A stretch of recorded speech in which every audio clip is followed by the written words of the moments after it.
The good racist, the best racist on the left, by the way, is Bernie Sanders.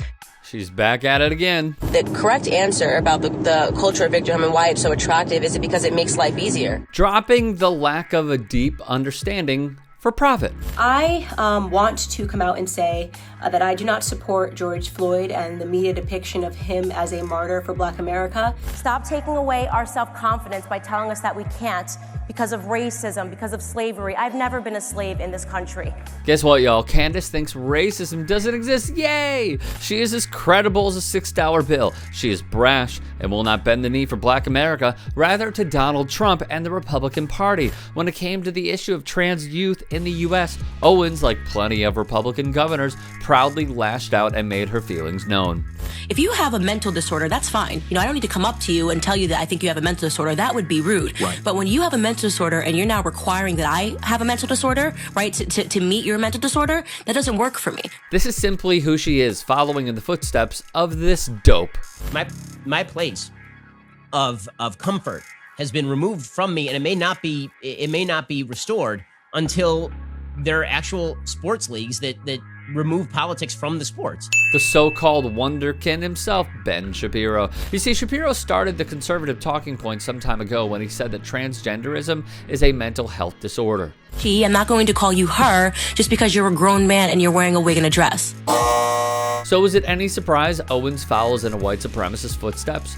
Absolutely not. Her target this time around is ZAYA Wade, Dwayne Wade's 13-year-old daughter, who is trans. His son now says that he is a woman and Dwayne Wade this is who he's always been. No, it's not, Owens sneered on her show. You're not going to tell me that your child is wearing long 9-inch nails and a belly shirt because that's just how they came out. She added, did he learn it from Instagram? Did he learn it in school? Did he learn it in a music video? Your child learned this behavior because there was an absence of masculinity in that child's life, and that makes sense for a basketball player. Aside from her commentary being unabashed transphobia, calling all basketball players unmasculine is, in short, hilarious. When discussing ZAYA with People magazine, Wade's direct quote was as follows: "We decided to approach it a different way," says Wade. "I come from a locker room of a macho, male-dominant sport, but I started learning and I started to watch her. And from then on, we started having more conversations." The GLAAD Accountability Project, which documents anti-LGBTQ words and actions from politicians, commentators, organization leaders, journalists, and other public figures, listed just how terrible Owens is on this issue. She said the movement for transgender equality is satanic.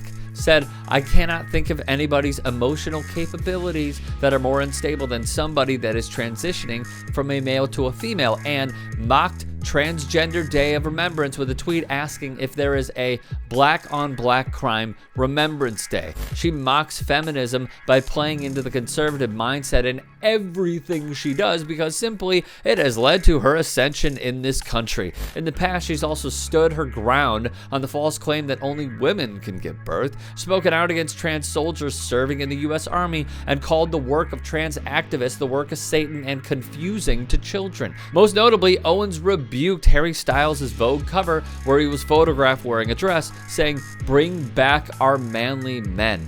As for all this talk of transgenderism being a mental health disorder, the American Psychology Association, or APA, the leading scientific and professional organization representing psychology in the U.S., with more than 122,000 researchers, educators, clinicians, consultants, and students as its members, concluded diversity in gender identity and expression is part of the human experience, and transgender and gender non-binary identities and expressions are healthy. Incongruence between one's sex and gender is neither pathological nor a mental health disorder.